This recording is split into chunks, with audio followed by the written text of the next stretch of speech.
بسم اللہ الرحمن الرحیم. ٹریزری بل دوسرے طریقے کو یعنی اوپن مارکیٹ آپریشن اور عربی میں عملیات السوق المفتوحہ کہتے ہیں. اس نظام کو سمجھنے سے پہلے ٹریزری بل کو سمجھنا ضروری ہے. حکومت کو جب رقم کی ضرورت ہوتی ہے تو رقم حاصل کرنے کے لیے حکومت مختلف قرضے کے دستاویزات جاری کرتی ہے جن کو سرکاری تمسکات کہتے ہیں. ان کا ذکر پہلے ہو چکا ہے. تجارتی بینکوں سے رقم وصول کرنے کے لیے مرکزی بینک ایک بل جاری کرتا ہے جس کو انگریزی میں ٹریزری بل اور عربی میں سندات الخزینہ کہتے ہیں. ایک بل کی قیمت اسمیہ یعنی لکھی ہوئی قیمت فیس ویلیو 100 روپے ہوتی ہے. یہ بل مقررہ مدت کے لیے جاری ہوتے ہیں, عموماً 6 ماہ کے لیے جاری ہوتے ہیں. یہ بل بذریعہ نیلام بیچے جاتے ہیں اور ان کے ابتدائی خریدار صرف تجارتی بینک ہی ہوتے ہیں. دوسرے لوگ کبھی بینکوں سے خرید لیتے ہیں. نیلام کا طریقہ یہ ہوتا ہے کہ مرکزی بینک اعلان کر دیتا ہے کہ اتنی رقم مثلا 10 ارب روپے کے ٹریزری بل جاری کیے جا رہے ہیں اور بینک اپنی طرف بتاتے ہیں. ہر بینک بتاتا ہے کہ میں اتنی قیمت پر اتنی بل خریدنا چاہتا ہوں. آج کل اس کا ریٹ عموماً 13 یا 14% ہے, یعنی 100 روپے کا بل عموماً 86 یا 87 روپے میں فروخت ہوتا ہے. جس بینک کی بولی قبول ہو جاتی ہے اس کو اس کی طلب کے مطابق بل دے کر رقم اس سے وصول کر لی جاتی ہے. اب جس بینک نے یہ بل مثلا 86 روپے میں خریدا وہ 6 ماہ کے بعد اس کے پورے 100 روپے وصول کر لے گا اور 14 روپے اس کے سود یا نفع کے ہوں گے. اس بل کی مدت آنے سے پہلے اسٹیٹ بینک ہی میں یا بازار حصص یعنی اسٹاک ایکسچینج میں اس بل کی ہنڈی کی طرح ڈسکاؤنٹنگ یعنی بٹا لگانا بھی ہو سکتا ہے. اوپن مارکیٹ آپریشن کا مطلب یہ ہے کہ زر کے بہاؤ کو کنٹرول کرنے کے لیے مرکزی بینک تجارتی بینکوں پر کسی قسم کی پابندی لگانے کے بجائے خود ٹریزری بل کی خرید یا فروخت کے لیے کھلے بازار میں آ کر زر کی رسد اور اس کے بہاؤ پر اثر انداز ہوتا ہے. وہ اس طرح کہ جب زر کا پھیلاؤ کم کرنا ہو تو مرکزی بینک ٹریزری بل کم قیمت پر فروخت کرنے کی آمادگی ظاہر کرتا ہے, جس کے نتیجے میں تجارتی بینک اپنا سرمایہ دے کر بل خریدنے لگتے ہیں اور بینکوں کا زر مرکزی بینک میں واپس ہونا شروع ہو جاتا ہے. بینکوں کے پاس سرمایہ کم ہو جاتا ہے اور قرضوں کی فراہمی کم ہو کر تخلیق زر کا عمل بھی کم ہو جاتا ہے. اس کے برعکس اگر زر کا پھیلاؤ بڑھانا ہو تو مرکزی بینک ٹریزری بل زیادہ قیمت پر خریدنے کے لیے کھلے بازار میں آ جاتا ہے. لوگ بل بیچ کر مرکزی بینک سے رقم لیتے ہیں تو زر پھیل جاتا ہے.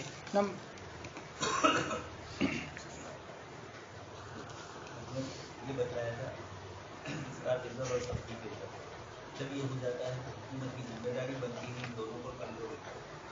یہ ذمہ داری مرکزی بینک کی ہے, آر بی آئی کی. اس لیے آر بی آئی ایک شکل تو یہ کرتی ہے جس آپ نے سن لیا, تجارتی بینکوں کو جو شرح سود جس قیمت پر جس شرح پر دیتا ہے کبھی اس کو کم کر دیتا ہے کبھی اس کو زیادہ کر دیتا ہے. کم کرے تو لوگ لینے نہیں آئیں گے, شرح سود اگر کم کرے تو لوگ لینے آئیں گے, اور شرح سود زیادہ کرے تو لوگ قرضہ لینے نہیں آئیں گے. تو مارکیٹ میں روپیہ جب کم کرنا ہوگا تو شرح سود بڑھا دیں گے, لوگ کسی طریقے سے بینکوں سے روپیہ نہیں لیں گے. اور اگر لوگ بالکل نہیں خرید رہے ہیں تو پھر مرکزی بینک کو یہ کہا جائے گا کہ آپ شرح سود ان کے پاس بڑھاؤ. شرح سود کم کریں گے تو لوگ لینے آئیں گے وہاں سے, زیادہ کر دیں گے تو لینے نہیں آئیں گے. تو جیسی شکل ہوگی اس کے مطابق وہ دونوں کام کریں گے. یہ ایک تو ریزرو بینک آف انڈیا لوگوں کے پاس سے افراط زر اور تفریط زر دونوں سے لوگوں کو بچاتا ہے. دوسرا طریقہ بتلایا ٹریزری بل والا, یعنی ٹریزری بل جاری کرتی ہے. ٹریزری بل خود کیا ہے اس کو سمجھانے کے لیے مولانا نے بتایا سرکاری تمسکات, سرکاری کاغذات, دستاویزات.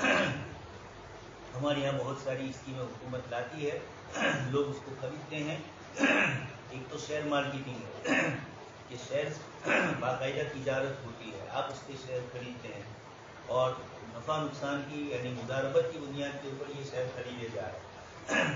اس اعتبار سے کاروبار بھی حلال عامتاً جس پر ہم گفتگو کرتے ہیں اسی شیئر کی ہم بات کریں گے. اور دوسری بات یہ کہ شیئر ہے تو حقیقت کے اندر اس میں جو چیز آ رہی ہے وہ نفع آ رہا ہے یا نقصان ہو رہا ہے. لیکن حکومت جو یہ جاری کرتی ہے ٹریزری بل, یہ نفع نقصان نہیں ہے. یہ حکومت قرضہ لیتی ہے ہمارے پاس, اس قرض لینے کی شکل ٹریزری بل کے عنوان سے کیا. لیکن یہ بھی حکومت کی مجبوری ہے, جب مارکیٹ کے اندر لوگوں کے پاس روپیہ بہت زیادہ ہو گیا تو روپیہ کھینچنا ہے.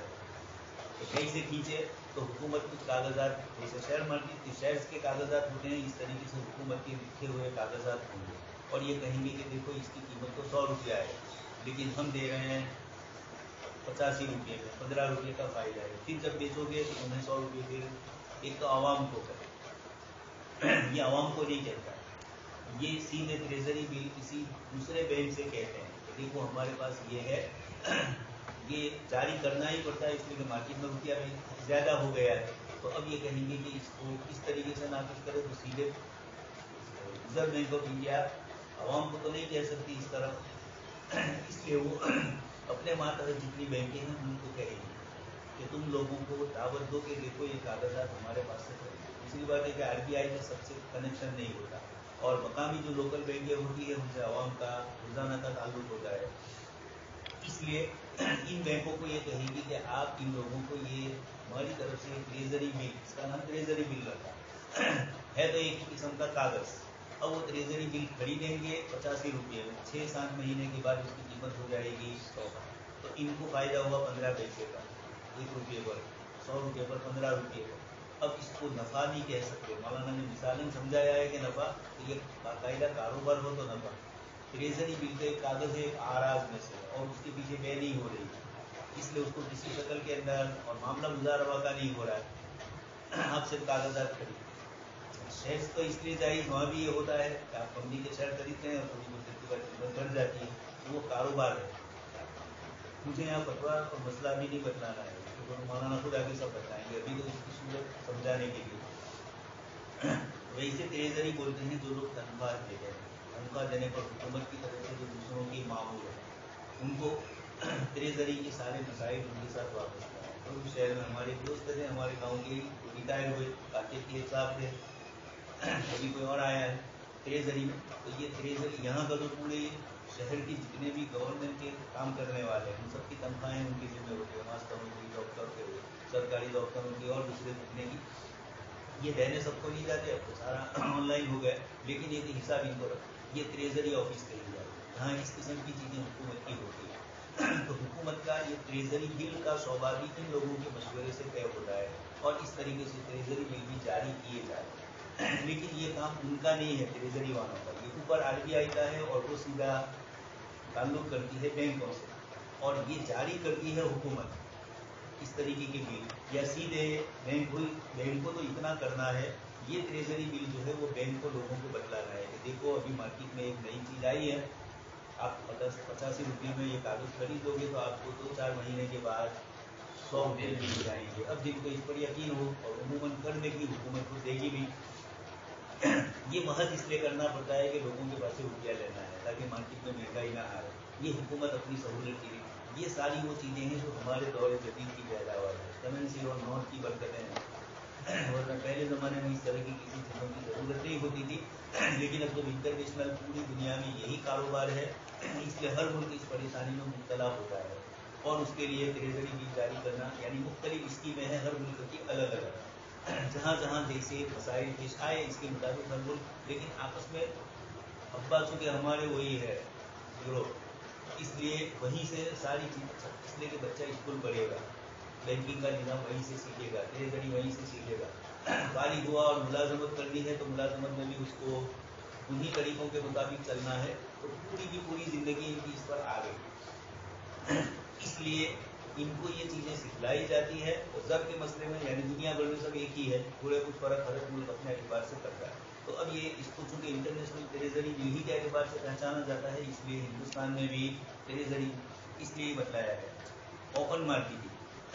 ओपन मार्केट का मतलब ये कि बाकायदा कारोबार नहीं हो रहा है, शेयर्स की तरफ बाकायदा कंपनी लगी नहीं, कारोबार नहीं हो रहा है, ये हुकूमत वक्ती तौर पर इस तरफ कर्जा लेती है जो, अच्छा इसी की शक्ल शेयर कंपनी में भी होती, शेयर्स कंपनी के शेयर्स आपको नहीं मिल रहे हैं और कंपनी खुद कभी बॉन्ड्स जारी करी, तो कंपनी के बॉन्ड्स ये कर्जा हुआ, सुन चुके ये सब नई बात नहीं है, इसी तरीके से ये कर्जा नहीं है, ये तो एक कागज़ आपने 85 रुपये में खरीदा और अब आप 100 रुपये में उसको, लेकिन ये 85 में खरीदा और 100 में बेचा, तो इसके पीछे सामने वाला क्या करे, एक आदमी दूसरे से खरीदे, दूसरा तीसरे से खरीद रहा है, ये जो रीसेल हो रहा है इसके पीछे हकीकत में सिर्फ एक कागज़ है जिसकी बुनियाद पर ये हो रहा है, और हुकूमत को अब आप कहो कि ये क्यों बेवकूफ़ी कर रही है हुकूमत, किसी को सवाल हो, बैठने वालों में से जो समझ रहा हो उसको सवाल पैदा होगा, न समझने वालों को सब समझ में आ जाएगा, तो हुकूमत ये क्यों करती है, उसको पूरे मुल्क का निज़ाम संभाल,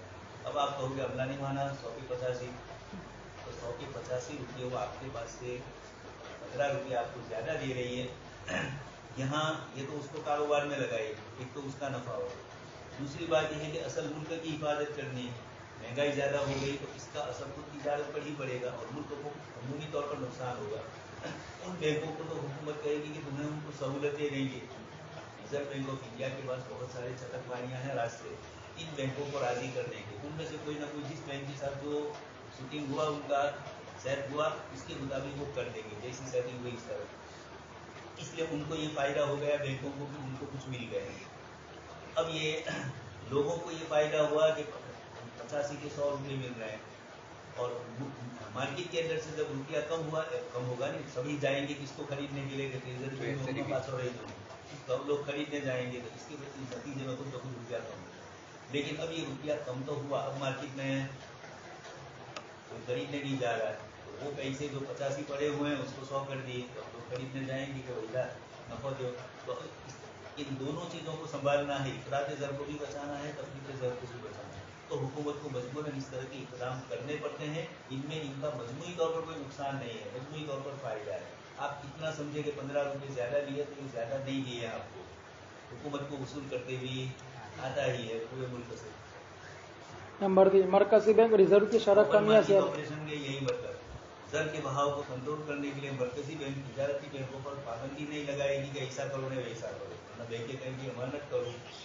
तो ये इनको सहूलत देगी कि आपको कुछ सहूलत ये होती कि आपका जो हमारे पास रिजर्व है उसमें से 5% एक साल इस्तेमाल करने के लिए दे देंगे आपको, तो उससे आप कमा लेंगे, वरना तो वो हमारे पास रहना चाहिए रिजर्व, वो आपको दे दिया। या और उस बैंक के जो मामला हुई है उनमें उसको कोई परेशानी होगी, वो बैंक इनके साथ मामला करेगा कि फलानी परेशानी है, आप उसको हल कर दीजिए, तो हम उसके लिए तैयार है। वो परेशानी भी ऐसी होगी कि जिसमें उसको रुपया ज़्यादा ही मिलता होगा दूर होने पर। तो हर एक अपनी अपनी मजबूरी और अपने अपने चीज़ों के फ़ायदा उठाकर एक दूसरे से मामला करें। मरकजी बैंक रिजर्व की शरह कम या ज़्यादा करके भी ज़र के असर पर असरअंदाज होता है। मैंने अभी कहा रिजर्व दूसरी बैंक कहेगी कि भाई हम लोगों को 85 रुपये में एक चीज़ दें और फिर थोड़े दिन के बाद हम लोग कितने में दें 100, तो हमें तो 15 रुपये का नुकसान हुआ, तो क्या आपको नुकसान नहीं है, ये तलाक में हम आपकी कर लेते हैं, रिजर्व आपका ज़्यादा है तो उसको हम आपको 40% है तो 15% आपको दे देते हैं, अब उससे कारोबार, लेकिन पूरे साल के लिए, एक साल के लिए, दूसरा के लिए नहीं देंगे। वो इस तरह के रिजर्व का तो बैंक सभी इस तरह करने लगे तो लोगों का क्या हो, उनकी रकम तो बैंक के पास गई और इसकी कोई गारंटी बैंक से हुई नहीं। वो इस तरह के रिजर्व कम होगा तो बैंकों का ज्यादा कर्जा फराहम करने का मौका मिलता है और तख्लीकी ज़र का अमल के पास 1 करोड़ रुपया है, उसके 40 लाख चले गए तो उसको 7 लाख में काम करना है। उसके बजाय जब उसकी 40 के बजाय आपने उसको 30 दिए और 70 उसको कारोबार के लिए दिए तो उसको 10% का फायदा हो, करोड़ों की रकमें हैं तो इसमें और तख्लीकी ज़र का अमल बढ़ता है। रिजर्व ज्यादा हो तो जो नई FCR वाली जो है फॉरेन से जो रकम मंगवाते हैं उनके लिए भी नया जो आया फिरा का कानून, उसमें आया कि 30% ही आप अपनी तनख्वाहों में वकीले में इस्तेमाल कर सकते हैं, बाकी 70% एक मुस्तकिल मसला है, लड़ेंगे इसके खिलाफ सारे बोलकर। इसके लिए बाकी 30% को क्या करेंगे, 30% ही इस्तेमाल करने की, तो मदरसे के पास 1 करोड़ आएगा 30 लाख ही इस्तेमाल कर सकते हो, तो बाकी 70 लाख का टैक्स देना पड़ेगा, क्या करना पड़ेगा। अभी मुकम्मल नहीं हुआ लेकिन नई गवर्नमेंट है नहीं, थोड़ा शक्लें वही लाई है और किसी न किसी तरीके से कोई फायदे में न रहे, हम ही अकेले फायदे में, सबसे वसूली की शक्लें अपना रही है। ये जिंदा में ज़कात वाले भी महफूज न रहे, उनको भी किसी न किसी तरह का सीख लेना है। ये तो खैर हमारा वक़्फ़ बोर्ड भी करता है, मदरसे की आमदनी और खर्चे के मुकाबले के अंदर आमदनी बढ़ गई तो 7% आपको देना है, तो ज़कात है। लेकिन ज़कात की ज़कात, लोगों की आई हुई ज़कात, और अब वो भी दो टैक्स के अंदर ये मसले भी आते हैं। रिजर्व ज्यादा हो तो बैंक कम कर्जा फराहम करता है, जिसके नतीजे में तख्लीकी ज़र का अमल भी कम हो जाता है। इसलिए मरकजी बैंक ज़र को फैलाने के लिए रिजर्व कम कर देता है और ज़र के फैला को कम करने के लिए रिजर्व बढ़ा देगा, ज़्यादा दे लेगा तो बैंक खुद, यानी बैंक दे रही है लोगों को पैसे ज़्यादा, तो कहेगा कि तुम बहुत मालदार हो, हमारे पास से हम 30% दिए थे, अब 40% रकम जमा कराओ, 10% मजीद जमा कराओ, ताकि ये 10% रिजर्व के पास रहे, गवर्नमेंट के पास, लोगों के पास न जाए और रुपया ज़्यादा पहले न पाए। नंबर 4, सूद की शरह कम या ज्यादा कम करके भी ज़र के बहाव को कंट्रोल किया जाता है। बहाव को पहले आ चुका है, शरह सूद कम करेंगे तो लोग रुपया लेने आएंगे, शरह सूद ज़्यादा कर देंगे तो लोग रुपया लेने, और जब ज़रूरत होगी तो कम कर देंगे ताकि लोग आए, और जब लोगों के पास रुपया ज़्यादा घूम रहा है तो रिजर्व बैंक कहेगी कि तुम इतना ही शरह सूद, इतना ज़्यादा इनसे लो ताकि लोग जल्दी से। मरकजी बैंक तिजारती बैंकों को शरह सूद बढ़ाने का पाबंद कर देगा तो लोग कर्जा कम लेंगे और जर का बहाव कम होगा, और अगर शरह सूद घटाने का पाबंद करेगा तो लोग कर्जा ज्यादा लेंगे। लोग जानते हैं कि 100 रुपये में 5 रुपये दे रहे हैं, 5% ज्यादा खरीद लेने जाएंगे और 10 कर देंगे तो और जर का बहाव बढ़ेगा। नंबर 5, कर्ज जारी करने की हदबंदी करके या मुख्तलिफ शोबों के कोटे मुकर्रर करके भी जर के बहाव को कम किया। टेक्निकल मसाइल है, इतने पेचीदा मसाइल है, हर मुल्क परेशान है, लेकिन यहूदियों ने सबको चक्कर में डाल ही दिया है। ये सारा निबरना पहले जमाने की हुकूमतों को ये परेशानी नहीं कि फलाने दर में तो उस दर में ही सब कुछ का एतदार मौत हो। दिनार और दिरहम ही ऐसा था कि वो खुद अपना बचाव करता था। हुकूमतों को रिजर्व बैंक को आने की जरूरत, लेकिन ये कागजी दुनिया है कि इसमें अंदाजे न तकमील नहीं होती। मसलन ये पाबंदी लगा दे कि बैंक अपनी अमानतों के सिर्फ 40% की हद तक कर्जा दे सकेंगे या बैंक अपनी अमानतों का 25% फुला शोबे में कर्जा देंगे। मैंने आपको कहा ना, हमारे लिए भी मदारिस के लिए भी तो अब ये है कि फौरन से रकम ज़्यादा नहीं मंगवाएंगे, इसलिए कि आएगी उसका 30%, 40% ही रखना है, बाकी तो क्या करना अभी उसकी वजाहत मुकम्मल नहीं आई। लेकिन ये कि आप इतना इस्तेमाल कर सकते हैं इन चीज़ों में, तो इस्तेमाल तनख्वाहें हैं और तामीरात है और रोटला है। चाहे तामीरात तो अलग चीज़ हुई, हमेशा नहीं होती, लेकिन ये दो चीज़ें तो ये चक्कर चलता है नहीं, पंखा चल ही रहा है, तो ये मशीनें चल ही रही है, इसलिए इसके हिसाब देने ही पड़ते हैं। इन पाबंदियों से बैंक कम कर्जा जारी कर सकेंगे और तकलीफ के सर में कमी होगी। ये कहने की कि थोड़ा शॉपे में इतना कर्जा दो, सुनाने में इतना दो, पाबंद कर देंगे तो नंबर रुपया बंद हो जाएगा। यानी जहाँ लोग जैसे जमीनें खरीद रहे हैं, ज़्यादा कीमतें देकर तो काश्तकारों को फायदा हो रहा है, लेकिन मजमूई तौर पर लोगों का, गरीब आदमी को जमीन खरीदनी हो तो खरीद ही नहीं सकता है, उनका नुकसान।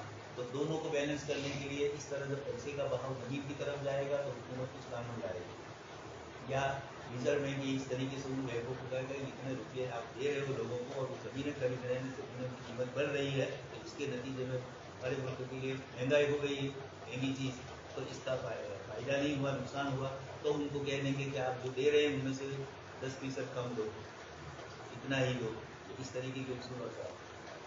नंबर 6, मरकज ये कहना ये चाहते हैं कि रिजर्व बैंक ऑफ इंडिया पूरे मुल्क की मईशत की नेटवर्किंग करके इनमें जो कुछ खराबियां होती है और मुल्क दोनों एतबार से नुकसान में जाता है, महंगाई हो जाए तो भी मुश्किल, और लोग खरीदने न जाए चीज़ तब भी मुश्किल, लोग पैसे न निकाले तो भी मुश्किल।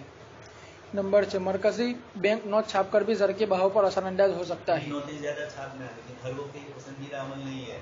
आपको हर वक्त नोट छाप ही देता हूँ, ये कर चुके होंगे, मुझे ये खतरा है, जो हुकूमत है इनका कोई ठिकाना नहीं, ऐसा भी कर लिया होगा, लेकिन ये समझ में नहीं आता नोटबंदी की, लेकिन उसका फायदा मुल्क को क्या है, और करोड़ों अरबों रुपये उसकी छपाई का खर्चा गुजरा हो, ये कहाँ से दिया, और जितना कहा था इतना रुपया तो बैंकों में वापस आ गया, तो काला धन तो कोई रहा है, हुकूमत को टैक्स के तौर पर कुछ नहीं मिला, लेकिन गेम है, कोई ना कोई ऐसी खेली होगी जिसमें इनको कोई ना कोई तो फायदा जरूर हुआ है। अब ये टेक्निकली है और होगा, अमेरिका ने इजराइल बैठे हैं इसी तरह की चीज़ें समझाने के लिए पूरी दुनिया भर के मुल्कों को, ताकि किस तरीके से आप दुनिया में इस तरीके से अपना मसला हल करवाओ।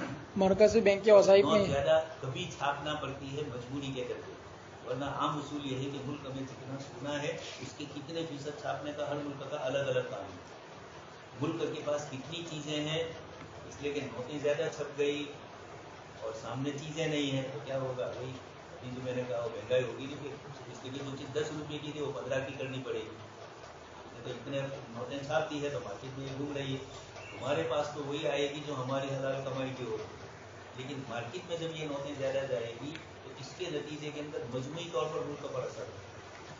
मरकजी बैंक के वसाइफ में ये भी दाखिल है कि वो बैंकों के लिए कर्जा देने का ऐसा निज़ाम मुकर्रर करता है जिससे लोगों का भी नुकसान न हो और मुल्की माशी निज़ाम में भी या बैंक की अपनी माली हालत में आदम इस्तेहकाम पैदा न हो। अब अगर बैंक को ये कहो कि आप शरह सूद कम करो, बैंक कहेंगे तो सालाना इतना नुकसान हो रहा है, तो दूसरी कोई उनकी भी गोली उनको भी देनी पड़ेगी, उनमें से कोई ना कोई, इससे वो भी राजी हो जाए। अब मरकजी बैंक को बैंकों के अलावा दूसरे मालियाती इदारतों यानी जिनकी वजह आगे आ रही है की निगरानी का इख्तियार भी दे दिया गया। ये उनके हिसाब से भी है, हमारे यहाँ भी है, कुछ दूसरे मालियाती इदारे भी खुल गए हैं अलग अलग किस्म के, ये वहाँ खुले हैं, नाम इनके पाकिस्तानी है, इसलिए हम हर साल बढ़ाते नहीं थे, लेकिन कम से कम इतना कि हिंदुस्तान में भी इस तरीके के बहुत सारे मालियाती इदारे हैं, लेकिन सूदी निज़ाम है इसलिए उसको पढ़ने की नहीं, इस पर सोचने की कोई ज़रूरत, लेकिन मुसलमान बहुत सारे इसमें मुब्तला है, कुछ नहीं पूछते हैं सामने वाले से कि आपसे हम कारोबार करें, यानी बस पता चला कि फलानी जगह रुपया देकर साल पे रुपया मिल रहा है, क्यों मिल रहा है इसकी कोई तहकीक नहीं, और कैसे दिया जा रहा है उसकी क्या स्कीम है पूछो आप तो पता भी नहीं, उसका नाम भी मालूम नहीं। इस तरीके की चीज़ें आप किसी को शेयर खरीदे तो ये पूछो कि कौन सी कंपनी के हैं, बेचारे अपने आदमी को वो भी पता नहीं होता है, काफी नहीं होता कोई नहीं जो फलाना बैंक है वैसा तो नहीं होता, अब उसमें कौन सी कंपनी के हैं, क्या कारोबार है, कुछ नहीं। इस तरीके से कुछ तब्दीली इदारे पहले तो ये अलग से, क्योंकि हुकूमत सब जगह पर पहुंच नहीं सकती। हिंदुस्तान में कुछ बैंकें हैं सरकार और बहुत सारी बैंकें हैं गैर सरकार, बल्कि अब तो सारी ही दूसरों को देने की बात हो रही है। इंग्लैंड ने भी इसी तरह किया, अमेरिका में भी कुछ चीज़ें इस तरह की, ये वो तो उसको बर्दाश्त कर सकते हैं। लेकिन हिंदुस्तान में इस तरीके से प्राइवेटाइजेशन हो, खानगीकरण अगर हो तो मुल्क का नुकसान हो, लेकिन कुछ फायदे भी है। गवर्नमेंट के ऑफिसों के अंदर टेलीफोन एक्सटेंड है डिपार्टमेंट के अंदर, हमारे गांव के 10-15 नौजवान थे पहले, कभी तो रिटायर हो गए, उस वक्त वही उम्र की हमारी उम्र की, तो हमारे मामू का लड़का भी था, उसको मैंने पूछा कि ये 2 जमातें क्यों हो गई, तुम्हें 2 जमात 3 हो गई थी। एक चाहती थी कि गवर्नमेंट ही के पास रहे और ज़्यादातर यही चाह रहे, और कुछ ये चाहते थे कि हमें कुछ नहीं, चाहे गवर्नमेंट के पास रहे चाहे वो प्राइवेट कंपनी को दे दे। प्रमोद महाजन नाम सुना होगा, वाजपेयी के दौर के अंदर महाराष्ट्र के थे, जैसे अहमद पटेल कांग्रेस में थे वैसे वसूल करके पार्टी को मजबूत करने का काम किया। इस तरीके से प्रमोद महाजन बीजेपी में, इनके ज़माने के अंदर वाजपेयी और धीरूभाई अंबानी अनिल मुकेश उनके वालिद, उनसे पूरा सौदा हो गया था BSNL का, प्राइवेट उनको बेच दी थी, लेकिन हुकूमत गई या वो मर गए जो भी हुआ हो तो उसके बाद रुक गया। ये मुझे टेलीफोन डिपार्टमेंट में जो एक ऑफिसर उन्होंने ही बताया और समझ में भी आ रहा है कि आज न कल किसी न किसी दिन ये जियो में चली ही जाएगी, BSNL नहीं जाएगी तो वो खुद ऐसी होगी कि उसको जाने की जरूरत नहीं, बंद कर दो और सारा फायदा कौन उठाएगा, जियो। ये इस किस्म की ये स्कीमें मुल्कों में चलती है। तो हुकूमतें जो नुकसान में कहना चाहता था कि हुकूमत में होता है तो ये क्या आया राम गया राम, आए भी न गए भी न, कोई काम नहीं किया तब भी कोई नहीं। तो कुछ लोग थे हमारे गांव के 2-4 आदमी थे उस पार्टी में, वो चाहते थे कि किसी तरह प्राइवेट कंपनियों को न मिले। तो हमारे मामू लड़के को पूछा कि एक गाँव के हो तो तुम लोग क्यों इस तरीके से, पता नहीं बदला अहमद बही हमने काम करूँ नहीं और मुफ्त क्या पगार लेना है, तो सरकारी में चल जाता है, प्राइवेट कंपनी पूरी बर्दाश्त करेगी। तो प्राइवेट कंपनियों में एक चीज़ ये होती है, लेकिन दूसरी चीज़ ये है कि प्राइवेट कंपनी है तो अब वो एक तो इसका स्टाफ थोड़ा हो जाएगा, इसलिए मुल्क के अंदर बेरोजगारी बढ़ेगी, काम न करने वाले। दूसरा मसला ये है कि इनकी इजारादारी हो जाए। अब एक ही कंपनी अगर कोई चीज़ दे रही है तो वो जितनी कीमत, जैसे रेलवे सरकारी थी तो आसानी थी, अब जब ये प्राइवेट कंपनियों को देंगे तो वो जो भाव तय करेगी वो देना पड़ेगा, सहूलतें भी देगी।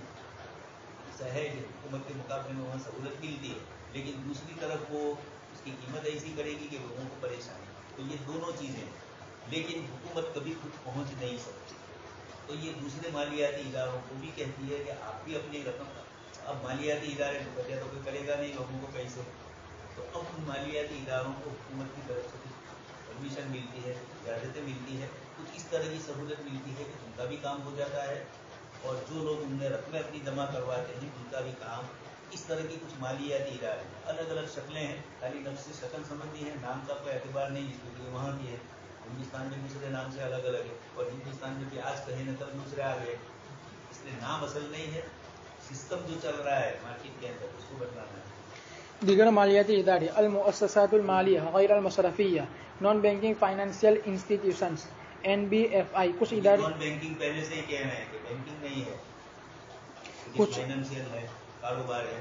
सूरत में इस तरह के बहुत सारे कारोबार चल रहे हैं, अहमदाबाद में भी बड़े बड़े शहरों में अलग अलग कंपनियां खड़ी होती है, मालियाती लंबा चौड़ा रुपया होता है, लेकिन वो लोगों को देने के लिए नहीं खड़ी होती है, वसूल करने के मुख्तलिफ तरीके। लेकिन सर हुकूमत नहीं पहुँच सकती तो इस किस्म के लोगों को भी इजाज़त दे दी।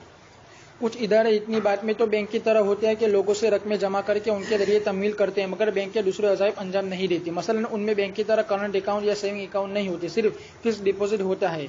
ये इदारे बैंकों की तरह बैनुल अक़वामी तिजारत में भी वास्ता नहीं बनती। ऐसे इदारों को अरबी में अल-मुअस्ससातुल मालिया गैर अल-मसरफिया और अंग्रेजी में नॉन बैंकिंग फाइनेंशियल इंस्टीट्यूशंस कहते हैं। ایسے مالیاتی اداروں کی کئی قسمیں ہیں جن کی وضاحت یہاں کی جاتی ہے. نمبر 1 ترقیاتی تمویلی ادارے یعنی ڈیولپمنٹ فائنینشیل انسٹیٹیوشنز جن کو DFI کہتے ہیں. انٹرنیشنل نام ہوتے ہیں کہ وہیں سے میں نے آپ کو کہا جس سے پوری دنیا کا ایک اقتصادی نظام. اس لیے پھر ان میں دوسرے کچھ بھی فرق ہوں گے لیکن یہ جیسے نان بینکنگ کا کاروبار کی قسم الگ ہو گئی کہ بینک بھی نہیں ہے لیکن فائنینسنگ ہو رہی ہے. مزاربہ مشارکہ بھی نہیں ہے لیکن فائنینسنگ ہو رہی ہے. تو مزاربہ مشارکہ تو اصول سے ہوتا ہے لیکن یہ جائز نہیں ہوگا اس لیے کہ یہ تو پیسے دے دو 5 سال میں تم کو ڈبل دیں گے. تو FD کی شکل میں فکس ڈپوزٹ میں جس طرح بینکوں میں رکھتے ہیں ان کو بھی لوگ دے دیتے ہیں. چھوٹے بھی ہوتے ہیں. آپ کو کہا نہیں 80-90 سال کے بولے تھے دارالعلوم کے گرام کے راجا اور وہ یہاں آئے اور کہا کہ کھیتر ہوئی تھی تو وہ دے دیا کسی اور کو. ان کے گاؤں کے ایک آدمی بروز میں رہتے تھے. وہ بہت خوش دونوں آئے. وہ علماء کے پاس بھی علماء صاحب کے سامنے والے دوسرے جو تاجر تھے وہاں بھی تشریف لاتے تھے. ان لوگوں نے مجھے کہا کہ یہ مہینہ پورا ہونے پر تمہارا زیادہ کے وجہ اتنا تھا نہیں دعا نہیں تو 50,000 روپئے ہر مہینے دوں گا. اب ان کے پاس سے 80-90 لاکھ روپئے لے لیے اور اس کے بدلے میں ہر مہینے نفع کرنا ہے کہ ہوں کرنا ہے. لیکن بس احمد مارا تو ہم بھی تمہارے ساتھ کاروبار کرتے ہیں. یہ سمجھ میں نہیں آتے اس قسم کی لیکن ہو رہے مسلمان ہر جگہ پر اس طریقے سے کاروبار میں لگا ہوا ہے. یہ تمویلی ادارے تو ہیں آپ سے روپیہ لیتے ہیں. اب وہ اس کے بعد وہ خود کیا کرتے ہیں ابھی نہیں پہنچ بڑھتے ہیں تو جاوید ماسٹر بوٹا کی طرح گلے بھی آ جاتے ہیں. آپ نے ایسا کیا لوگوں سے روپیے لیے ہمارے. اب اس کے بعد یہ تو صحیح لیکن اس کا وہ بھی تو آگے چلا سکتا ہے. اس کو کر دینے کے سب کو وعدے کیے. اب اس کے بعد کچھ نہیں ہوا. لیکن کاروبار جتنا آپ لوگوں سے چاہتے ہیں سب سے روپیہ لے کر تو آپ کی اتنی مہارت بھی تو ہو. آپ کا روپیہ دوسری جگہ آپ 10 روپئے نفع دے رہے ہیں 100 روپئے پر تو آپ کو 15 نفع ملنا چاہیے. آپ کو 10 ملے نا آپ لوگوں کو 15 دو تو عملہ مانس کے ہونا ہے. انگریزی میں بولتے ہیں 100 روپئے کی چیز ہو یا پھر اس کے سائڈ کر دیے جائیں تو اس طرح کی کوئی کھوٹ آپ برداشت کر سکتے ہیں. تمویلی ادارے اسی لیے کہتے ہیں کہ وہ کاروبار تو کرتے ہیں لیکن اصول اور ضابطے نہیں ہوتے. یہ ان کے اپنے اصول سے چلتے ہیں. اسلامی اصول اور ضابطے کے مطابق نہیں چلتے. ہاں اگر کوئی مسلم تنظیم ایسی ہے کہ وہ کاروبار کرتی ہے مسلمانوں میں بھی بہت سے ہیں یہ دنیا فیملی حفظ بدر اور اس طرح کے دوسرے شہر کی مارکیٹنگ کے معاملہ کرتے ہیں اور بھی دوسرے کرتے ہیں ہر جگہ پر ہر شہر میں اس طرح. لیکن اگر وہ اس طریقے سے ترتیب اور اصول سے چلتے ہیں تب تو ایک مسلمان کے لیے ان سے کاروبار اور پھر مزاربہ مشارکہ کی عنوان سے جائز ہوگا. یہ تو اتنا ہوتا ہے کہ روپیے دو سال پورا ہونے پر اتنے فیصد ہم آپ کو دے دیں گے نفع ہو کے نقصان ہو. یہ جائز نہیں ہے. یہ وہ ادارے ہیں جو ملک میں مختلف ترقیاتی منصوبوں کو فائدہ ضرور ہے حکومتوں کو اور ملک کو. اس لیے کہ ملک ایک تو ان کے پاس اپنی رقمیں ہوتی ہے وہ لگائی اور کچھ لوگ وہ ہوتے ہیں جو بینک میں رقم رکھتے ہیں نہ شیئر سلتی خریدتے ہیں. تو ایسے لوگ کبھی ان میں داخل ہوتے ہیں. ہر آدمی کو جب قرض کی ضرورت پڑے تو جہاں جائے گا یا نفع کے لیے اپنے پاس روپیہ ہے تو اس کو کاروبار میں لگانا ہے تو وہ تلاش کرے گا فلانے میں کتنا ملتا ہے فلانے میں کتنا شیئر مارکیٹنگ کا. اور پھر بیچارہ اتنا زیادہ واقف نہیں ہوتے ہیں روپیے ہوتے ہیں عقل نہیں ہوتی ہے تو اس بنیاد کے اوپر وہ کہیں نہ کہیں لگا دیتے ہیں. اس میں اس قسم کے اداروں کے پاس بھی لوگ جاتے ہیں. یہ مطلب نہیں ہوتا کہ یہ ادارے ٹھگ ہوتے ہیں. یہ بھی کاروبار چلاتے ہیں لیکن ان کے اصول شرعی اصول کے مطابق ہوتا تو کوئی حرج نہیں ہے. یہ وہ ادارے ہیں جو ملک میں مختلف ترقیاتی منصوبوں کو بروئے کار لانے کے لیے سرمایہ فراہم کرتے ہیں. ابتداً یہ ادارے بین الاقوامی مالیاتی اداروں کی طرف سے قائم ہوئی تھی. شروع میں ان کی طرف سے ہوئے تھے. بین الاقوامی مالیاتی ادارے تھے. ان کا نام یہودی. بین الاقوامی ادارے کا مطلب ہی یہودی ہے. آپ نے جو IMF یہ جتنی بھی ہے یہی دیتے تھے پہلے وہ امداد ان اداروں کو ایسا خرید لیا. پہلی جنگ عظیم میں بھی نے باقی تھا تو دوسری جنگ عظیم میں اب آرام سے یہودی بیٹھے ہوئے ہیں. امریکہ کو آگے الگ کر دیا کہ اس سے فائدہ اٹھاتے ہو. لیکن اب دیکھا جب ہمارا مسیحا آ رہا ہے تو امریکہ کی ہمیں ضرورت نہیں ہے تو اب ہمیں سپر پاور طاقت بننا ہے. ابھی جو اس وقت چل رہا ہے نہیں امریکہ کی سپر پاور یہ کہ سگریٹ اور طالبان نے نکال دیے نکلوائے ان کے پاس. اندر سے اسرائیل بھی خوش ہے کہ وہاں تک جانے کا واشنگٹن اور یہ تو ہمارا مقدس میں یہی ہے لڑائی میں یہی لڑنی ہے. مسیحا یہاں تشریف لائے گا. اس لیے پورا چکر چل رہا ہے. اب بین الاقوامی طور پر سپر پاور طاقتیں دو ہی رہے گی چائنا اور اسرائیل. رشیا تو اپنی جگہ پر وہ کب سے اس کی سگریٹ پہلے طالبان نے توڑے پھر اس کے توڑے دونوں کو کمزور کر دیا. اب اس کے بعد تو یہ ترقیاتی تمویلی ادارے انہوں نے اتنے قائم کیے ہیں دنیا بھر کے اندر. مثلاً اخبارات ہیں ان کے अखबारात के भी शेयर, अखबारात के अंदर भी पैसे लगाओ तो अखबारात को जो नफा होगा उनको पब्लिसिटी, एक तो एडवर्टाइज के जरिए, अखबारात के जरिए, इस तरीके से मीडिया ये भी कारोबार करते हैं। मीडिया खोल दिया है, उसमें उनको हम इतनी रकम नहीं है तो शेयर जारी कर दिए। अब आपको व्हाट्सअप के फलाने के व्हाट्सअप की तो कंपनी है, इसके भी शेयर, इस तरीके से हर कंपनी ने शेयर लगा दिए, प्राइवेट कंपनियों ने भी लगाए और इस तरह से। और अब कारोबार में आपके लिए शेयर में तो कीमत मुतय्यन होती है कि इसके शेयर की इतने, उसमें भी फिर सट्टाबाजी के कम हो या ज़्यादा ये जानबूझ के बढ़ा दे अपने तरफ। तमवीली इदारे भी इसी तरह बड़े बड़े थे और अब उसके बाद ये तमवीली इदारे लोगों से रकम वसूल करने लगे। इन्होंने देखा कि आप इतना हो पैसा काटिए, लोगों से भी वसूल करें, उनको थोड़ा दे दें। और लोगों की भी तवक्कुल ये थी कि दुनिया में सब तो गैर सूदी कारोबार नहीं करने वाले हैं, सलमान चंदी छोड़ रहा है तो ये इस किस्म के इदारों के अंदर लोग अपनी रखने लगा है।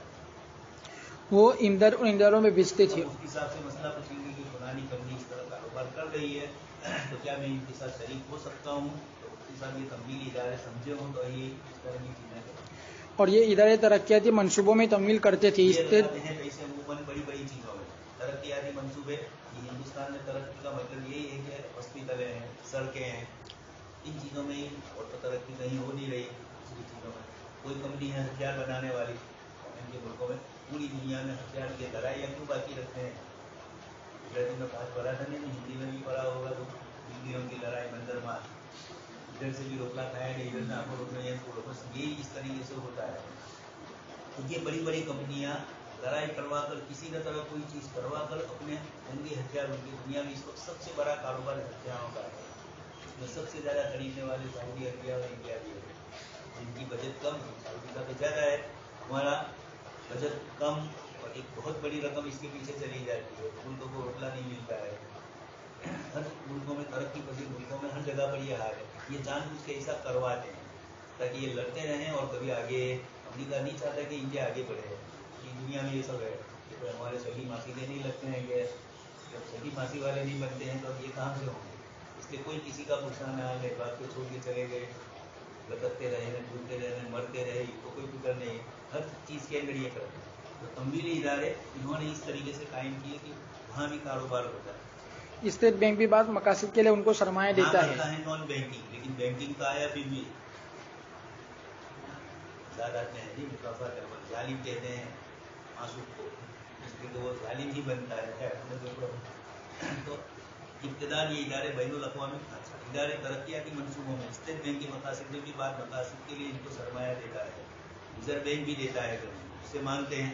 जब इनका कारोबार देखते हैं कि इतने लोग हमारे पास कारोबार में लगे, इतने लोगों को हमने मुलाजमत दी, इतने लोगों को इतना टर्नओवर किया हमने, तो फिर हुकूमत ये चाहती है कि चलो इनके जरिए भी आवाम का फ़ायदा हो जाए। इस किस्म के कई इदारे हमारे मुल्क में है, मसलन NDFC national development, ADBP agriculture development bank of Pakistan, ये शोबा ज़राअत में इस तरीके की बैंकिंग का निज़ाम है हमारे यहाँ, ये तो उनके यहाँ है, हिंदुस्तान में भी इस तरीके से है। ये शोबा ज़राअत में तरक्की के लिए सरमाया फराहम करते हैं, आलमी इदारे और स्टेट बैंक उनको सरमाया देते हैं और ये आगे तमील करते हैं। एक तो हुकूमत खुद करे अपनी तरफ से, और एक ये खुद इस किस्म के लगे हैं जो कारोबार में लगाते हैं, अब उनकी रकम से लोगों को जो भी जिस किस्म का फ़ायदा हुआ वो रिजर्व बैंक ऑफ इंडिया के ताबे हो जाते हैं, इस माने में कि रिजर्व बैंक ये समझ रहा है कि जो भी कारोबार में मुल्क की मईशत में तरक्की करवाते हैं उनको हमें कर्जा देना चाहिए। तो इस किस्म की चीज़ों को, अब चाहे वो एग्रीकल्चर के उन्वान से आए, दूसरे उन्वान से आए, सबको देते हैं। इसी तरह आप देख रहे हैं NGO, हर मुल्क में कुछ ऐसी कंपनी में ऐसे लोग हैं जो दिफाई काम करते हैं, दिफाई, और उन दिफाई कामों के अंदर मुल्क को फ़ायदा होता है। कहीं किसी जगह नुकसान हुआ, जमीयत उलमा, जहाँ कहीं भी कुछ हुआ उसके लिए रुपया इन्होंने लगाया, तो अब इनको फ़ौरन से रुपया मंगवाने की सहूलत है। चाहे कहीं से भी चंदा लाओ, आएगा तो हिंदुस्तान में ही। इस एतबार से ये FCR को खुलवाने की इजाज़त मिली और NGO को इजाज़त मिली। मुस्लिम NGO भी हो, हिंदू भी बहुत ज़्यादा है, लोगों की तादाद में वो भी है, इस तरीके की, तो वो पैसा मुल्क में आ रहा है और मुल्क को फ़ायदा हो रहा है। कोऑपरेटिव सोसाइटी, जिनको अरबी में जमअयतुन ताआवुनियतुन कहते हैं, ये इदारे इमदाद बाहमी के लिए कायम होते हैं। जो लोग उनके मेंबर बनते हैं सिर्फ उन्हीं को कर्ज देते हैं। चंद ही लोगों को ये मखसूस किस्म का, ये कोऑपरेटिव सोसाइटी, जैसे मैंने कहा ना काश्तकारों की, असल तो कोऑपरेटिव सोसाइटी है, लेकिन अमूमन काश्तकारों का ही इससे ताल्लुक। सहकारी मंडियाँ, अभी सबसे बड़ा जो मसला है वो इसी सहकारी का है। इस इसमें करोड़ सीधे काश्तकारों से इसका ताल्लुक होता है। इनकी चीज़ें खरीदते हैं, उनकी कीमत मुतय्यन करते हैं। मार्केट जो होते हैं सब्जी मार्केट वगैरह बड़े, ये बड़े मार्केट के साथ भी इनका ताल्लुक, और सरकारी मंडियाँ और भी दूसरे कामों में। अभी एक नया शोबा खोला है हुकूमत ने, और शरद पवार को ये खतरा हुआ कि सबसे ज़्यादा महाराष्ट्र है खेती प्रधान और बड़ा भी है, तो उनको खतरा हुआ, वहाँ तो योगी है ही बैठा हुआ, यहाँ ये लोग हैं, तो इनको खतरा हुआ कि सरकारी मंडियों में हम चले जाएंगे तो होगा क्या, किसी मिलने के लिए गए बड़ी। दूसरी बात भी आई, कहीं गड़बड़ है महाराष्ट्र में अभी 2000-2003 मिली बदल सरकार है सब, तो इस बुनियाद पर। लेकिन ये चीज़ थी सहकारी मंडी, ये कोऑपरेटिव, इसमें लाखों ने करोड़ों रुपये आते हैं। इस किस्म की चीज़ें होती है। लेकिन मखसूस आप जाओ बैंक में या किसी कोऑपरेटिव सोसाइटी वालों के पास और ये कहो कि मुझे इतने रुपये चाहे, तो आपको नहीं मिलेंगे। काश्तकार होगा उसका मेंबर, उसकी इनकी कैलेंडर भी छपते हैं ना, उसमें इनकी सब चीज़ें आती है। तो हमारे गांव में पहले से नहीं है,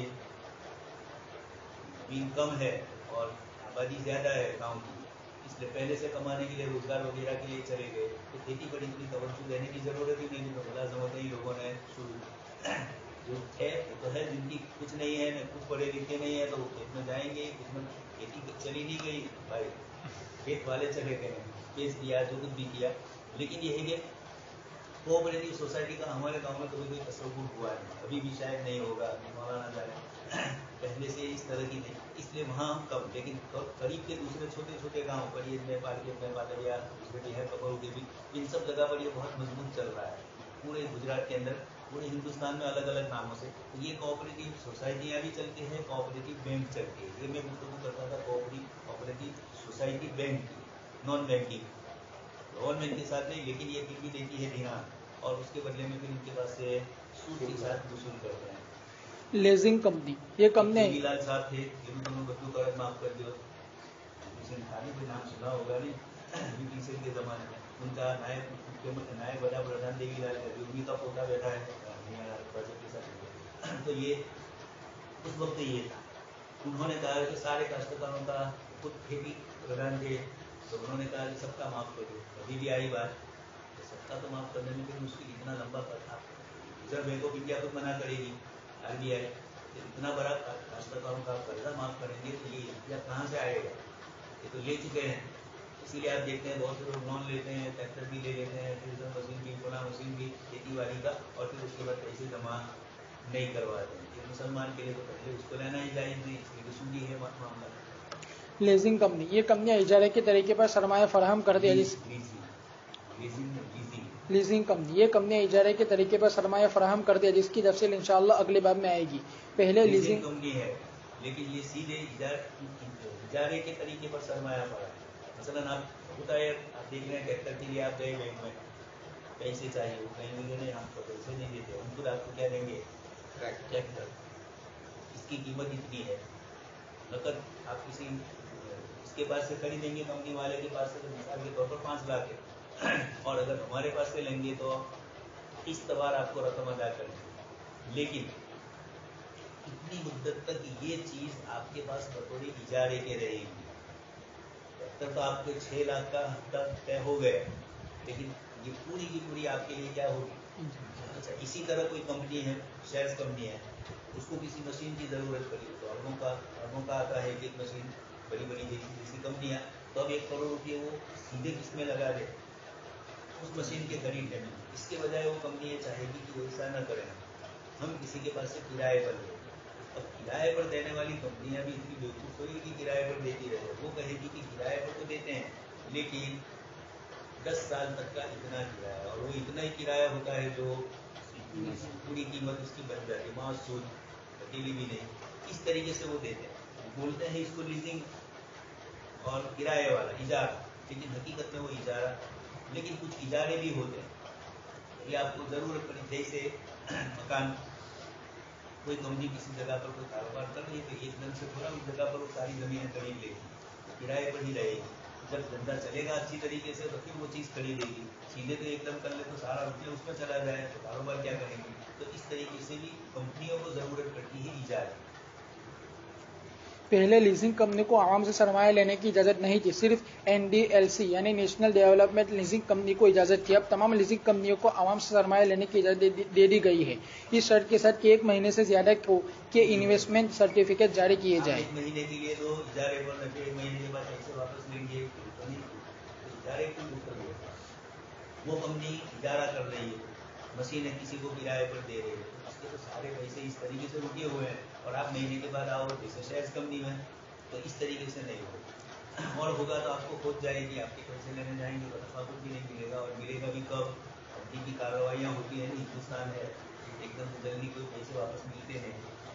NIT नेशनल इन्वेस्टमेंट ट्रस्ट मुतअद्दिद ममालिक में यूनिट ट्रस्ट का तस्वुर इंडिया में भी है, वो ये कि एक फंड कायम किया जाता है जिसमें लोगों से सरमाया हासिल किया जाता है, और फिर उस फंड की रकम से खुद बराह रास्त कारोबार करने के बजाय रकम मुख्तलिफ नफाबख्श कामों में लगाई जाती है। उनसे मजमूई तौर पर जो नफा वो लोगों में तकसीम कर दिया जाता है। NIT भी एक इदारा है जो इसी किस्म के फंड के इंतजामी फर्ज अंजाम देता है। फंड के यूनिट बना लिए जाते हैं, यूनिट बेचकर लोगों से रकम जमा करके उससे सरमायाकारी की जाती है। अमूमन इसकी सरमायाकारी शेयर में होती है। एक बहुत बड़ी जगह खरीदी और वहाँ पर इंडस्ट्री एरिया के अंदर यूनिट ज्यादा हो, एक छोटा सा इतना रूम हो, इंग्लैंड वाले को किसी को आप पूछो कि आपका क्या है, वहाँ मेरी फैक्ट्री है, फैक्ट्री भी कहा जाता है, उसको कहा जाता है यूनिट है एक छोटा सा, लेकिन पूरी इंडस्ट्रियल एरिया होते हैं, तो हर जगह पर अलग अलग काम। तो इस एतबार से कभी ये कंपनी करती है कि बहुत बड़ी जगह खरीद लेती है और फिर उसके बाद उसको बेचती है अलग अलग सरमायादारों में। कोई आया, उसने कहा कि बिल्डिंग का इतना हिस्सा हमने खरीद लिया, कोई कहीं इतना, अब वो उसमें जो नफा मिलेगा वो आपको मिलेगा। हासिल ये है कि ये सब कारोबार की किस्त, लेकिन जब सवाल आए तो ये देखना है कि ये कंपनी किस तरीके से कारोबार करती है, उसका सिस्टम क्या है, ये जानना बहुत ज़रूरी होगा। इसके बगैर आप ये समझे कि ये और वो मिलती जुलती है, मैंने ऐसा पढ़ा है, तो ये नहीं होगा। सवाल करने वाले से कहा जाए कि आप किस कंपनी का कारोबार उसके साथ करना चाहते हैं, उनकी क्या आपके साथ शर्त है। कभी बाया बाया होता है, किसी ने बतला दिया कि हमारी कंपनी में कोई पैसा नहीं, तब वो उसमें पैसे लगाने लगे। कौन सी कंपनी क्या है, कुछ नहीं, बस लालच इतनी और लगा दिए। अब वो आपसे मसला पूछता है कि माना लगाना चाहिए, तो आप पूछेंगे भी उसको कि कौन सी कंपनी है, इसकी क्या उसूल और ज़ाब्ते है, कंपनी ने जो शर्तों वाले कागजात दिए हैं उसकी जो आपके साथ छोटे साथ मोबाइल वाला भी पूछता है, नहीं आप एग्री है कि नहीं हमारे साथ, तो ये इस तरीके से वहाँ भी आप एग्री हो जाते हैं, तो आप भी तो पूछो कि कवानीन क्या है। तो खैर ये इस किस्म के कुछ यूनिट बनाए जाते हैं, मतलब यह है कि एक कारोबार है, चीज़ खरीद कर लोगों को बेचना और उससे जो नफा आए वो अपने जितने भी लोगों ने इनसे के साथ शिरकत की है उनके हिसाब से उनको तकसीम करते हैं। मुख्तलिफ कंपनियों के शेयर लेकर कारोबार करे तो जायज़ है, लेकिन अगर सीधा कारोबार नहीं कर रहे हैं वो सूदी मामला करते हैं या शर्तें इस किस्म की है या नफा नुकसान में शिरकत का मामला नहीं है, इस किस्म की कोई ना कोई परेशानी आएगी। मुख्तलिफ कंपनियों के शेयर लेकर नफा हासिल किया जाता है। किसी भी कंपनी के शेयर जारी हो तो NIT को तरजीही हक दिया गया है कि वो 20% तक चाहे तो शेयर ले सकता है। नंबर 6 ICP इन्वेस्टमेंट का ऐसी होती है कि इनको फिर हुकूमत यानी कारोबार इन्होंने बहुत अच्छा किया, जैसे आप देख रहे हैं हिंदुस्तान में टाटा कंपनी बहुत मशहूर हो चुकी है, वर्षों से है, इसलिए जब उसके शेयर्स होते हैं तो उसके साथ हुकूमत भी रियायत करती है, टाटा को याद रखकर टाटा नगर है उसके लिए। तो ये इस किस्म की पॉलिसी है, कहते हैं आप रतन टाटा भी जो उसका मैन है, तो ये इस किस्म की चीज़ों में उनको तरजीह इसलिए कि ये कंपनी का बाहर उसकी शाख इतनी अच्छी है तो उसको जो भी चीज़ रियायत दी जाए वो उसका आवाम पर फायदा वसूल करती है।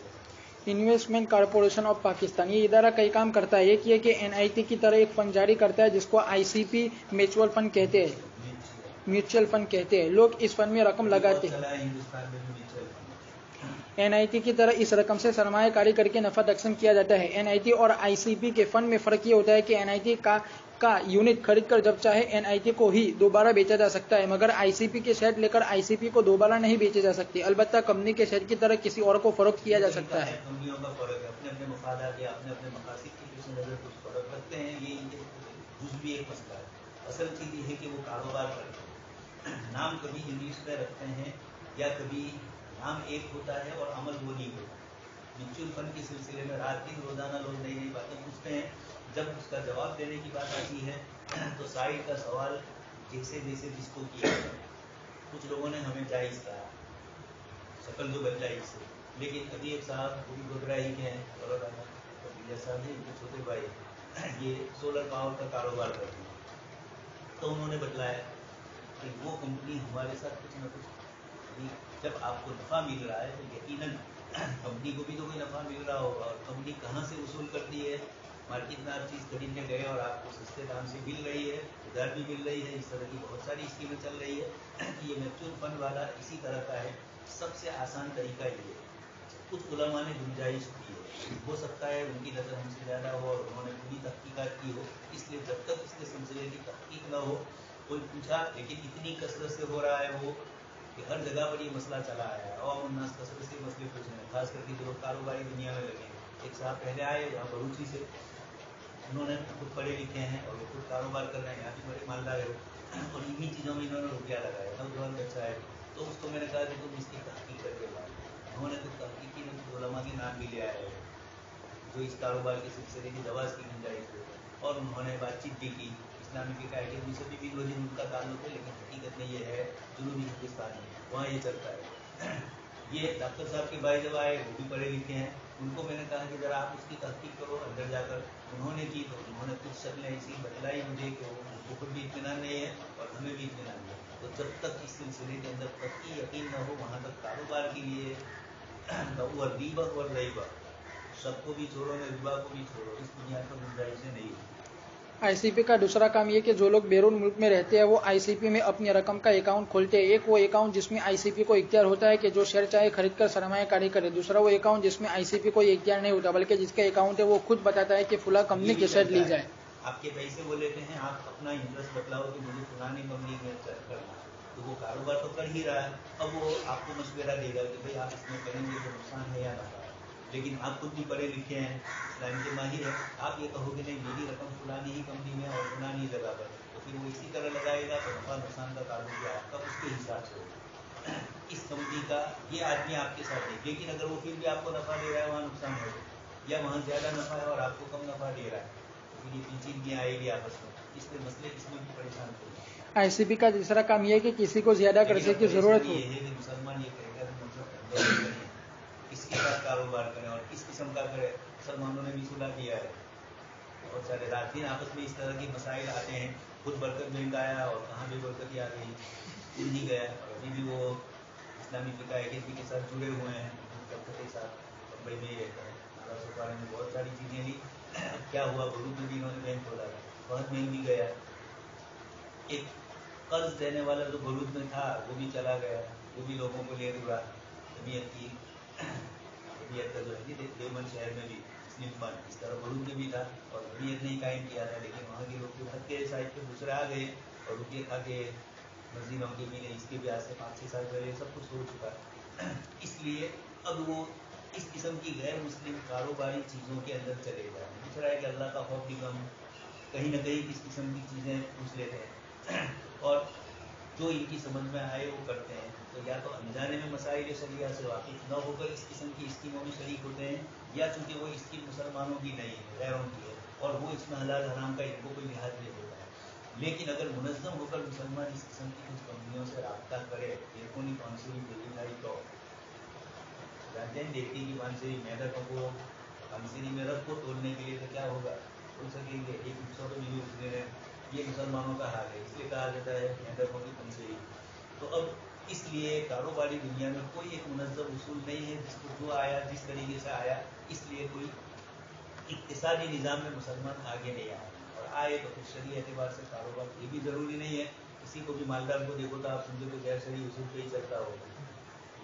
लेकिन ये है कि ये चीज़ें हैं, अहले इल्म को इन चीज़ों की तरफ तवज्जो देकर लोगों को जायज़ से जायज़ जो शक्लें हो, मौलाना ने शुरू के इसमें कहा था, यूसुफ अलैहिस्सलाम ने ख्वाब की ताबीर नहीं बतलाई, खाली तदबीर भी बतलाई। तो मुफ्ती सईद साहब यहाँ कई साल पहले सालाना जलसे में आए, फरमाए कि पहले मुफ्ती होते थे न काजी होते, अब कज़ा का निज़ाम तो अंग्रेज ने आकर सबसे पहले तोड़ दिया हिंदुस्तान में। सरकारी तौर पर मुसलमानों की हुकूमत की तो कज़ा का निज़ाम वो नहीं रहा। अब जब वो निज़ाम नहीं रहा तो फतवा कोई देगा और फैसला कोई दूसरा करेगा, फैसला वाला तो रहा नहीं। तो अब मुफ्ती को ही मुफ्ती भी बनना है, मसला भी बतलाना है और सामने वाले का फैसला भी करना है, यानी कज़ा भी बिलवती उसको कहनी है। तो अब कज़ा तो आप नहीं कर सकते, तो ज़ेरोक्स लेके ही बैठे हैं। एक दारुल इफ्ता से जवाब नहीं आया तो दूसरे दारुल इफ्ता में पूछ ही रखा है, इनकी फेवर का आया वो रखते हैं। कल ऐसा ही हुआ, एक साहब जमान आई लेकिन उनकी पेवर का फतवा नहीं था तो उन्होंने दबा दिया। सामने वाला आया, उसने कहा कि इन्होंने वहाँ फतवा पूछा है, मेरी पेवर में आया है लेकिन ये फतवा मुझे देते नहीं है। तो ये मुफ्तियों को ये भी जानना है कि होली का अलग अलग लगिन चाला करनी, ये लोग भी होशियार है, कई मुफ्तियों से पूछते हैं, इसलिए समझदारी के साथ जवाब देना है। हाँ, किताब व सुन्नत की रोशनी में मुस्तहब की मसला है, आपने गौर फिक्र करके एक राय कायम की तो आप ये लिख सकते हैं कि ये मैंने किताब व सुन्नत की रोशनी में और आपके सवाल की रोशनी में समझ कर ये मुझे समझ में आ रहा है, ये मेरी राय, इसलिए फतवे को राय कहा गया। बोला जाता है ना कि फतवा एक किस्म की राय, उन्होंने तो बहुत बदनाम कर दिया था। वर्ल्ड ऑफ फतवाज पूरी किताब लिखी है अमन चौधरी ने इस्लाम के खिलाफ, कि कैसे सोने का, कैसे उठने का, कैसे पेशाब करने का, वो भी इनको मुफ्ती को पूछ कर चलना है। तो उसका जवाब दिया कि इस्लाम में पूछने आते हैं, हम खुद जवाब नहीं देते हैं, लोग आते हैं पूछने के लिए, ये इनकी दीन से तलब है और इस दीन में इतनी गुंजाइश है कि वो सबका जवाब दे सकता है। हमारे यहाँ ये है ही नहीं, तो पूछे कि भी गीता के अंदर से खावानो चाहिए खावानो, कोई नहीं बता सकता है। 4 वेद में क्या है, कुछ नहीं है, एक एक चीज़ और एक एक, इसीलिए तो सलमान फारसी ने कहा कि तुम्हारे नबी कैसे पेशाब पाखाना के भी तरीके सिखलाते हैं, और उन्होंने जवाब बदल दिया, और वो हमारे वालिद की तरह हमें हर चीज़ की तालीम देती है। इसलिए दीन इस्लाम में जो चीज़ें गुंजाइश निकलती हो, दारुल इफ्ता में बैठ कर पंखे की हवा खाकर अवामुन्नास को जो मसाइल पेश आते हैं वो समझ में नहीं आएंगे। मदरसों की ज़कात के सिलसिले में दारुल लोगों के राय तफसील लाते रहते हैं। मौलाना अच्छा नाम है, इस्लाम आगे लगा हुआ है, इलाहाबाद की हजरत मौलाना के जैनुल इस्लाम। तो उनको मैंने कहा वो इस मसले में बम्बई के अंदर भी जमीयत का हुआ, इस मसले के अंदर ये हजरत थोड़े, हजरत थानवी का जो तरीका है इसका भी वकील ने तालिब इल्म का वकील बनाकर जो अखीरी फैसला है वो सबसे आसान तरीका है। ये हजरत कहते हैं कि ऐसानी को मैंने उनसे कहा कि ज़रा आप अपने दारुल इमाम में जाकर पूछते कि दारुल देवबंद में क्या तरीका है ज़कात की वसूली का, तो आपको पता चलेगा कि जिनको ये परेशानियाँ पेश आती हैं ज़कात की वसूली, एक तो दूसरे लोग हैं जिनके यहाँ तबलीग का मसला ही नहीं है, अब्दुल साहब है, हमारे इस्लामी वाले और भी दूसरे विधि शौच वगैरह हजरात हैं, अभी कुछ गुंजाइश है, हमारे यहाँ नहीं है। तो एक मुस्तकिल रिसाला है तबलीग मसले तबलीग, इसके ऊपर मौदूदी साहब का भी मजमून है और भी दूसरे इस किस्म के अमीन हसन इस्लाई वगैरह का, मौलाना ज़फ़र उस्मानी रहमतुल्लाह अलैह का भी है। इसमें सबको जमा कर दिया इस्लामी की अकेडमी वालों ने ताकि दोनों की राय आप पढ़ो, लेकिन ये राय किनकी पढ़नी है जो अहले इल्म हो। मौदूदी साहब के रसाइल व मसाइल है ही ऐसे जवाब उनके भी दुनिया के वो है ही नहीं कि उनसे किताब व सुन्नत की गहरी बसीरत उनको हो। तो इस किस्म के मसाइल आते हैं तो परेशानी उलमा को होती है, तो ज़रा मेहनत ज़्यादा करनी पड़ेगी। ऐसा बात है।